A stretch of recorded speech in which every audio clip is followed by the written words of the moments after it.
the team from Elbasan, Alba, director at the Directorate of Planning, Economic Development and Transport at the city of Elbasan.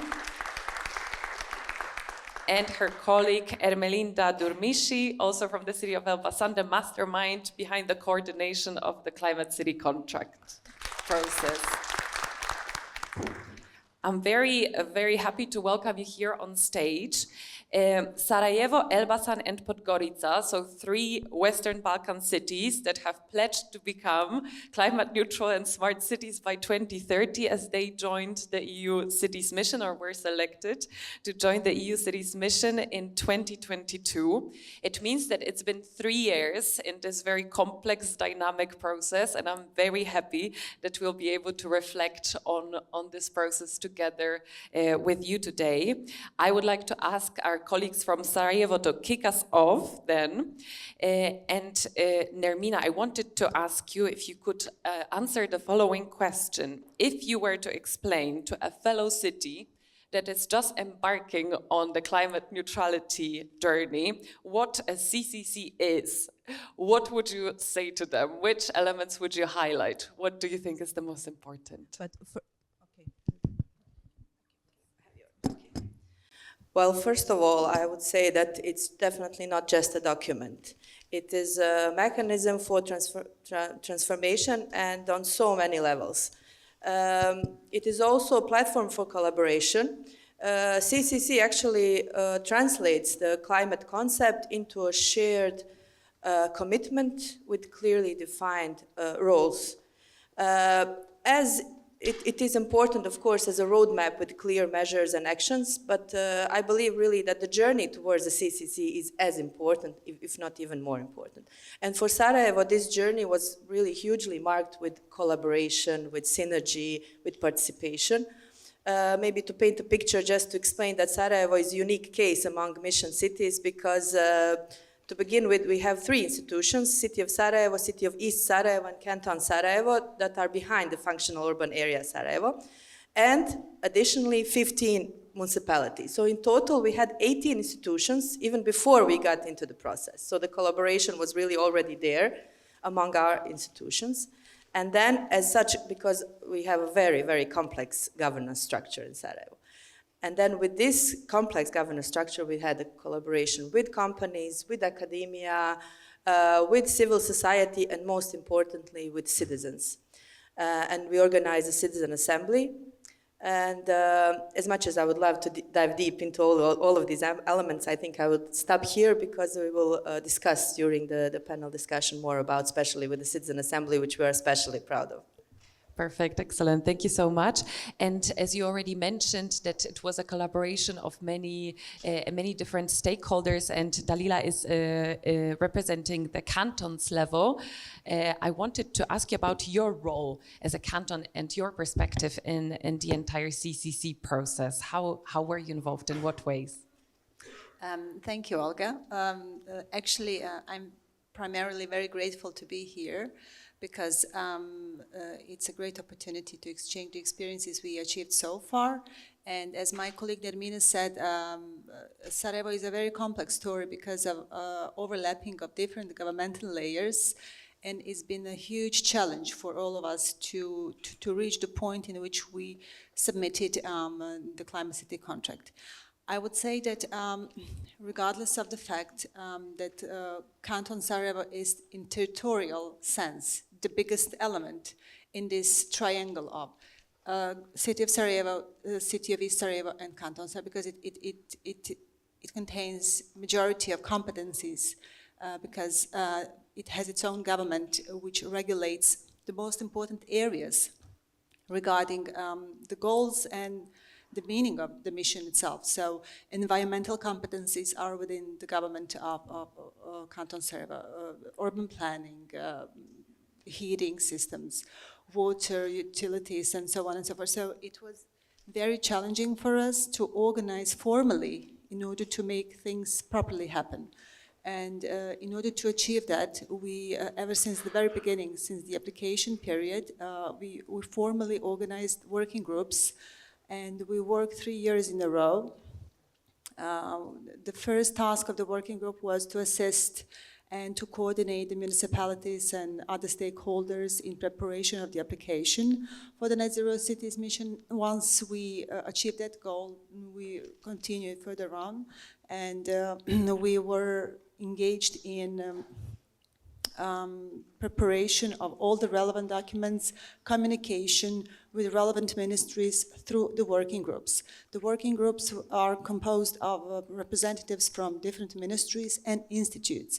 So I don't have to go in details, but all the relevant fields which I mentioned before and the competencies which belong to the Canton Sarajevo are represented in the working group. So each decision that was adopted by the working group was formally supported by the government of Canton Sarajevo, which provided a great legacy, and it created a very formal and I would say a firm ground for the continuation of the work, because everything was supported by proper decisions of the government of Canton Sarajevo. And also, I would say that Canton Sarajevo had a major role in terms of choosing the right technical assistance when it comes about creation of Climate City contract, because a member, like a competent representative of the government, was also the member of the board for selection of the project, which was funded by the European Union. So I think that Canton Sarajevo, excuse me, did a great job, but nevertheless, that work and the job wouldn't be that successful without proper and very successful cooperation with City of Sarajevo and with City of East Sarajevo. So it was a great synergy among all of us, and I'm very grateful for that personally. Thank you. Thank you so much for this answer. Maybe just to follow up, because I imagine that in such a complex setup, you are actually used to collaborating with each other. So in what ways was the CCC maybe bringing you even closer and bringing this collaboration to the next level?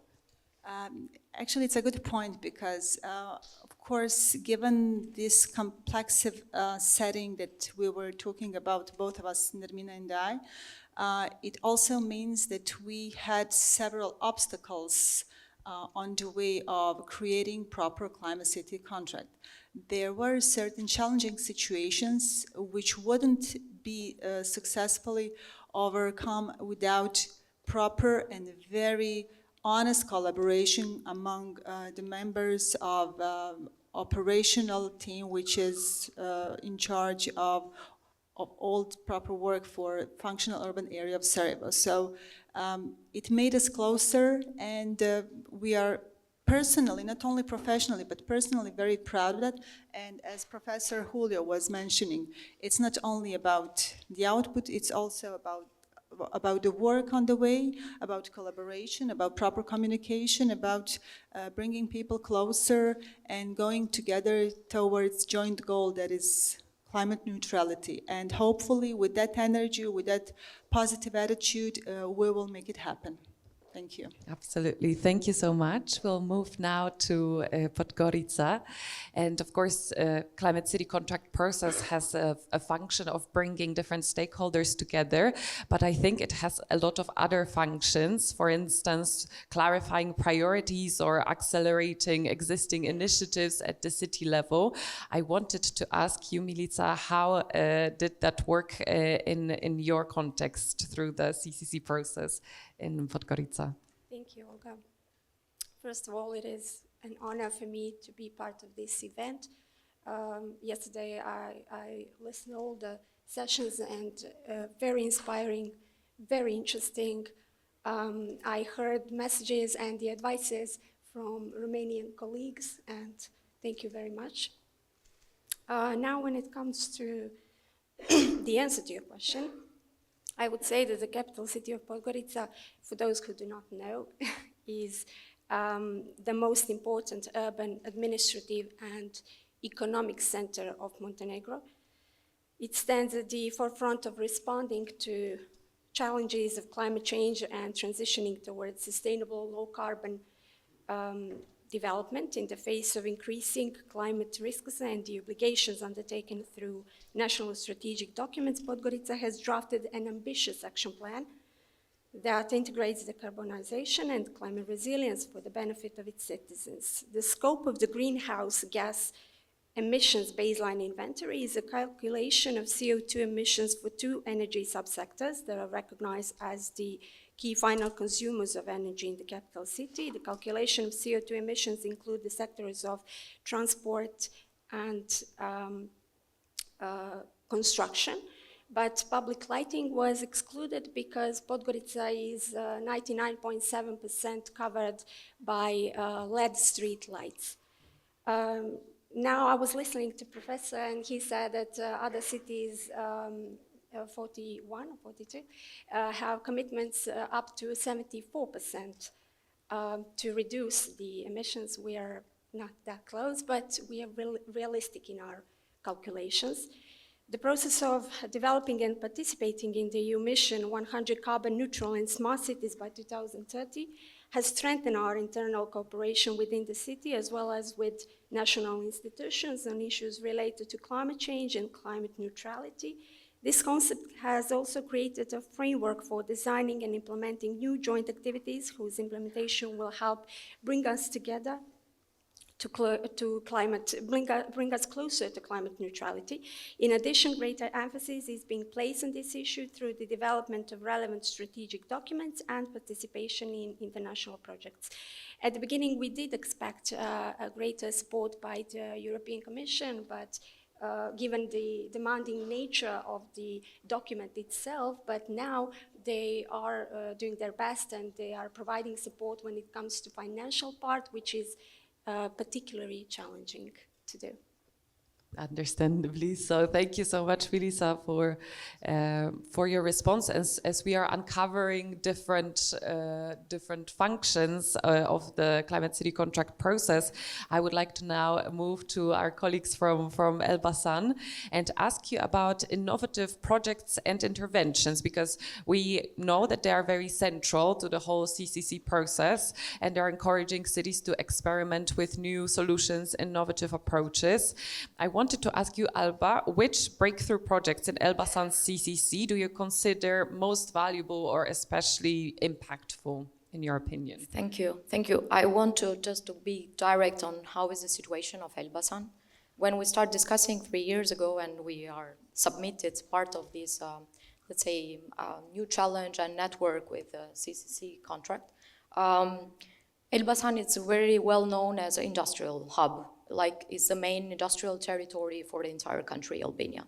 So when we were thinking to move on with the strategy to put some tourism impact on it, on the city, to provide some natural sources that we have, but to make them as a value for the citizens and for the visitors and for the economic aspect, it was like a gap for the mentality and also for the technology that it was already provided in this industrial territory. So proposing changes in the city climate contract came up also with the idea that the discussions to reconsider the industrial territory, it was not just a discussion on the roundtables, but nowadays we are starting to work with a new master plan to revitalize this hub with providing public spaces and facilities and new technology through the discussion that we had also with the stakeholders and mostly with the private sectors, like companies that are already operating in properties that are part of this hub, that it's making efficient, and it's a progress that, however, at the beginning it was like a vision in a large scale, like looking to be a little bit afraid if we are going correctly or we are looking something that is more challenging that we can, but in fact we are doing. However, we have just submitted the city contract. This doesn't make us waiting when it will be the next round for the projects that we have already written and submitted in this contract. But one of the main sectors that it's related also with the carbon emission that we all know, and also yesterday I heard in the panels, it's related to transport and to mobility. Fortunately, by urban perspective, our city, it's 15 minutes walking city, like all the services and facilities are nearby, but unfortunately related to the mentality and culture that East Europe most probably have, We are strongly related to private vehicles. Like it's a matter of cultural behavior, but also it's kind of like related to the impact in the society.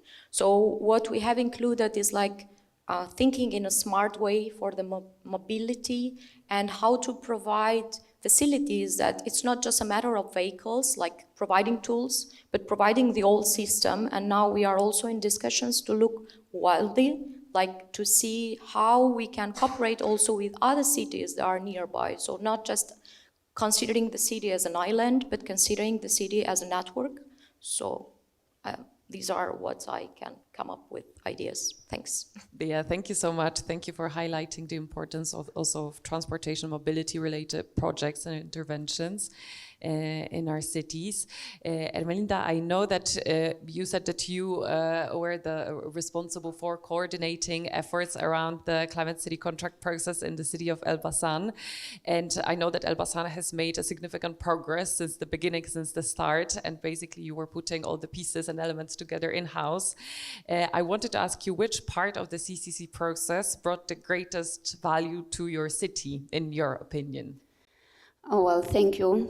Thank you. It's indeed really good question, because considering all our path from the beginning until when we submitted the CCC, I will say the two main important moments that indeed are valuable are the first one, when we created the transition team, when all together, stakeholders, we have done a lot of workshops, brainstorming together, which are the priorities of the city, how can contribute each of the stakeholders. So it was the first moment that we were aware that we can work together, and this is for our city, for our lives, our kids.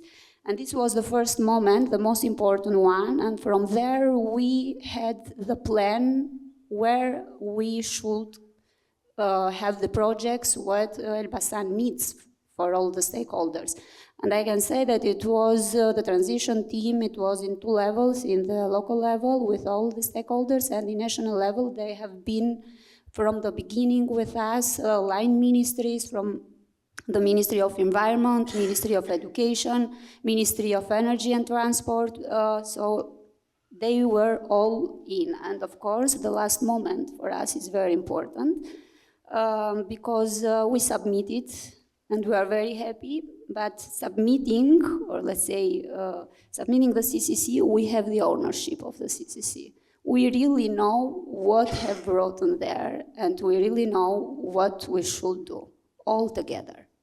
So these two moments for us are the most important along the process that we had drafting the CCC. Absolutely, it sounds like a massive value that was created, you know, over the course of the years when you worked on these different elements and pieces of the CCC process. But it's also an excellent segue to the second round of questions that will be precisely about collaboration, governance, and partnerships.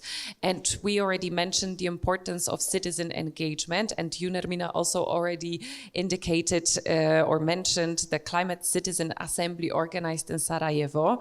It was organized in 2024, last year, and it was the first event of this sort, if I understand correctly. Could you please summarize its main outcomes for us, or the whole process, how it looked like? Yes, let me first set the scene. So what we did with the Citizen Assembly. First of all, we sent out 4,000 letters signed by Prime Minister and 2 mayors out to randomly selected households. So this is very important, because these are not the usual, when you do the participation, you usually have the same voices. You have the same NGOs, you have same individuals that are allowed in this public sphere. With this, we really reached out, so this was the randomly selected households, and out of those who registered, we selected 75 citizens. So those were younger and elderly and employed and unemployed and female and male. So we really, those 75 citizens represented the community of Sarajevo. And those were maybe the citizens that were maybe asked for the first time about their opinion. This was what was important. So those were not voices that we usually hear.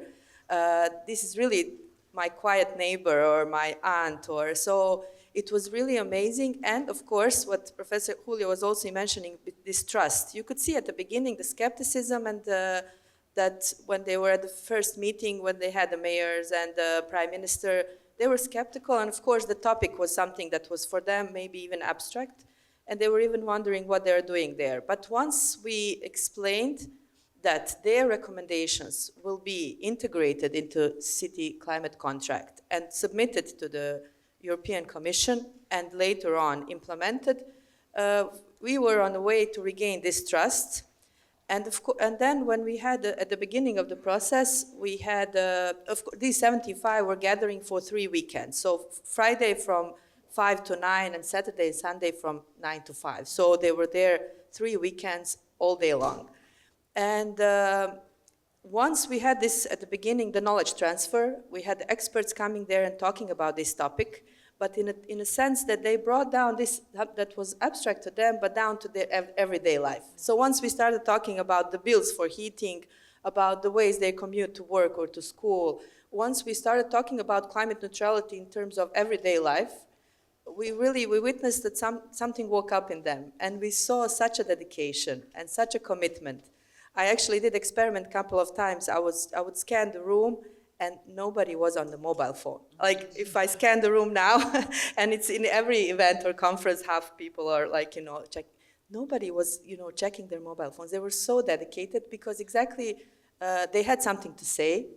They had great recommendations, and they really wanted to do this. And it was really beautiful to witness this, and they were really amazing. So all throughout these 3 weekends, they were discussing, they were exchanging opinions. We also had amazing facilitators who had to facilitate all these processes. And I also have to mention that we did this in the middle of the worst political crisis in Sarajevo, when people were wondering if the war is going to happen again or not. And we had people from Sarajevo and East Sarajevo sitting together and discussing, because air pollution doesn't know politics, doesn't know borders. It hurts the same whether you're living wherever. So it was really great to see that they really rose above these political issues, and that they were discussing this, what was in favor of all of us. And at the end of the process, we had 49 recommendations. We had experts coming back again at the end of the process just to see the recommendations, give some feedback, and the experts were really amazed by what we actually got. So even though we had in parallel the process with experts, with the civil society, with private sector, with the international institutions, what we got from citizens extremely important, and it gave really legitimacy to the whole process. Even though the final result were these 49 recommendations that are incorporated in CCC, I think this regaining the trust that we saw happening is even maybe more important, because, and we saw that we need more of this, because citizens are just used to, even if they have a chance to say, to give their opinion, that it will end up in some drawer, in some office, and nothing will happen with this. So we need more of those. We need more of those processes where we regain trust, where we have, where we are really saying that we're doing this together. And somebody yesterday said, with citizens, for citizens. So I think this is really greatly described.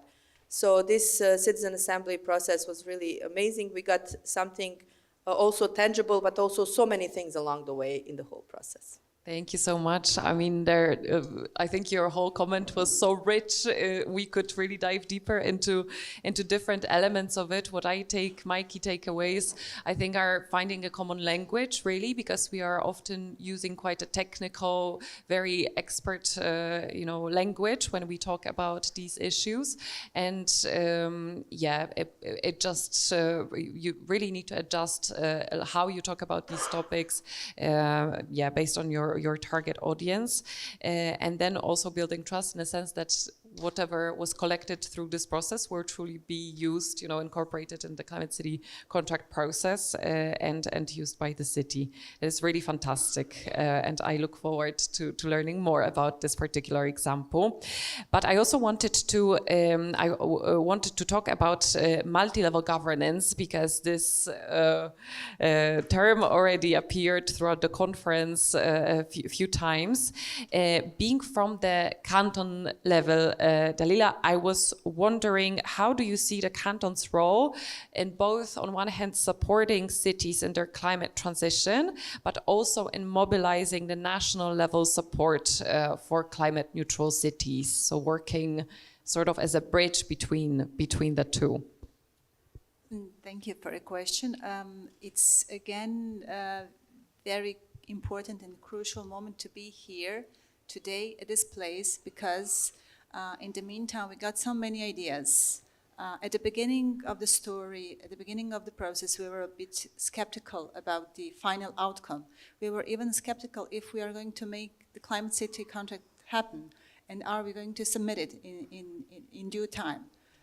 Now when we did it, now when we mobilized all the relevant stakeholders in terms of functional urban area of Sarajevo, like international financial institutions, civil platforms, business community, now we know that things can go further. So seeing Romanian example, seeing how things are done here, how things are done in other countries like Sweden or Spain, how certain cities served as role models for other cities to join the mission, we are less skeptical that we can create a national platform. It's still a bit more difficult in political, administrative, and other circumstances, which are the reality of Bosnia and Herzegovina, but it doesn't make it impossible, because if in a specific territory that is functional urban area Sarajevo, which is composed, as already said, city, Sarajevo, and Canton Sarajevo, if we made it happen, then the model can be replicated all around. And it also gives us, from the point of view of Canton Sarajevo, Canton, I do not want to overrate it. It is one of 10 cantons in the Federation of Bosnia and Herzegovina, which is one administrative unit within the country of Bosnia and Herzegovina. But it's a focal point, I would say. It's a central canton where the capital of Bosnia and Herzegovina is placed. So it serves in many situations as an example of how things can be done for other cantons, or maybe even for the rest of the country. It depends on the perspective. But in any case, now when we have mobilized all the most important groups and stakeholders and tools in order to make things ready for the implementation, once we hopefully get the mission label, we hope that we can also present our model to other cities and get together with national level stakeholders and make the setting in which it will be easier, primarily easier for other cities to create their own climate city contracts, to just to follow the example and the model that we applied during this process. So we have the hope that it can happen. Thank you. Thank you. Yeah, perfect. And I think events like this with M100, with other national platforms, are definitely very helpful and can serve as an example for other countries. Let's go to Podgorica again and to Milica. I wanted to ask you about the cross-city collaboration. Because it was also mentioned during the discussion, I wanted to ask, where do you see the opportunities for shared solutions with the neighboring cities and the collaboration across cities? Well, recently I visited Brussels, but for another project, and the topic was accession to the EU. And I was accompanied there with a special focus on Chapter 27, the environment and climate change. And I was accompanied there by colleagues from Bosnia and Herzegovina and Albania. And during the discussions, we realized that even though we are all in a different stages of the accession process, we do share and face the same challenges.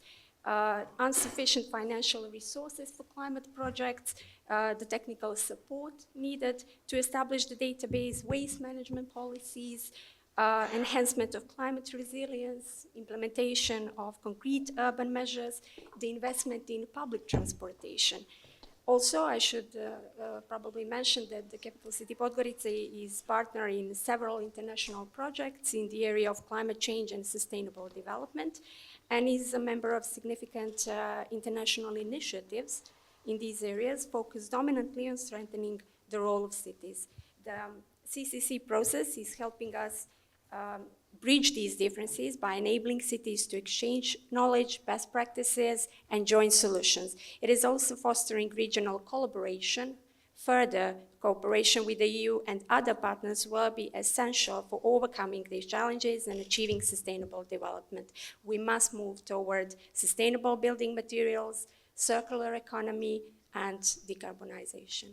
Yeah, thank you for this and for highlighting the role of the CCC as a driver of not only cross-city collaboration but also regional collaboration, between different cities.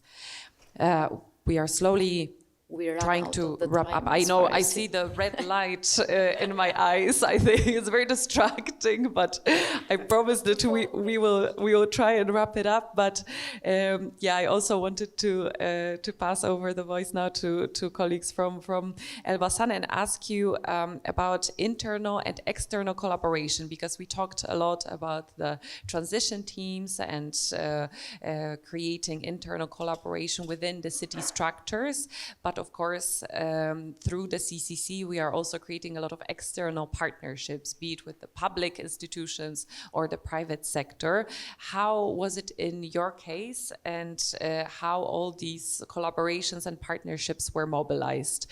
I think it's a question to both of you, so you can either take internal, external. I can share partially that technicalities related to the city administrative unit. Elbasan, in fact, it has a good example because we have nowadays like 21 years that we have participating budgeting, like we do annually, like open talks and moving in different neighborhoods, not only in urban side but also in suburban territory where we have people living. Just they are voting for the project they want to be implemented, built by the next year. So it's an exercise that people are, or citizens are related to that cooperation in between local units and how the local government should manage and should take care about their needs. But when we talk about the CCC perspective, the vision, it was quite larger than let's say the behavior and the way of thinking for the, let's say, changes that should be next door to the, neighborhood. So not considering the changes and let's say, the vision of the project that should run out to be in a larger scale, or to see the perspective like plus 15 years from now, the concept of living surround. So that was one of the, let's say, good samples that we had. And in between that also the cooperation with academia that we oftenly have, and with the private sector that we usually, when we have to revise the fiscal packages, when we have to revise policies, or when they have, let's say, proposals or ideas for things that are not going correctly or might be, let's say, adjusted, we have already, let's say, an experience on that. So making this sample a little bit more easy regards to the, let's say, cooperation in between these levels. But the gap was on considering or putting people to think on this larger perspective, as I was mentioning. But maybe Ermelinda can explain something more related to national.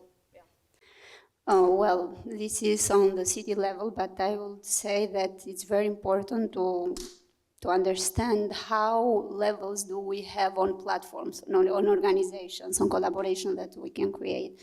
First of all, it's in the city level, citizens and municipality.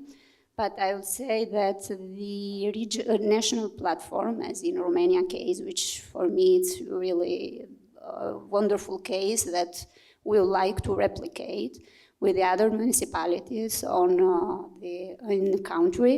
And of course, beside the level on the program that we are all part, I will say that we need the regional level of collaboration between our countries, Podgorica, Sarajevo and Albania, because considering that we are not EU countries yet and we face other difficulties, so we should have, let's say, this regional platform to collaborate together, and above all to be supported from the EU differently, let's say, because we are not part of the EU, so we have different challenges. So I will see this in different levels of platforms, of collaborations, and we have this more in platform that we need to create and to be supported. And of course, based on these platforms, we can have good sharing practices, we can have scaling social or practices, we can strengthen advocacy, we can have projects together. So I think this is very important for us. Thank you so much, and thank you to all the panelists for your fantastic inputs. I think the clear takeaway is that the Climate City contract process is a driver for many things, for citizen collaboration, for multi-level governance, for regional collaboration, for the collaboration and partnerships with private sector, with hopefully national platforms that we will see emerging more and more in different countries, but also, of course, for data and evidence-based action planning, investment planning. There is so much richness, I think, in all these processes. I just want to make sure that you know that your effort is seen and very, very much appreciated. So thank you for all of this and all of your hard work in putting the documents together and going through this process, because you paved the way for so many other cities that will hopefully follow suit. So thank you so much for today's discussion, and I'll pass over the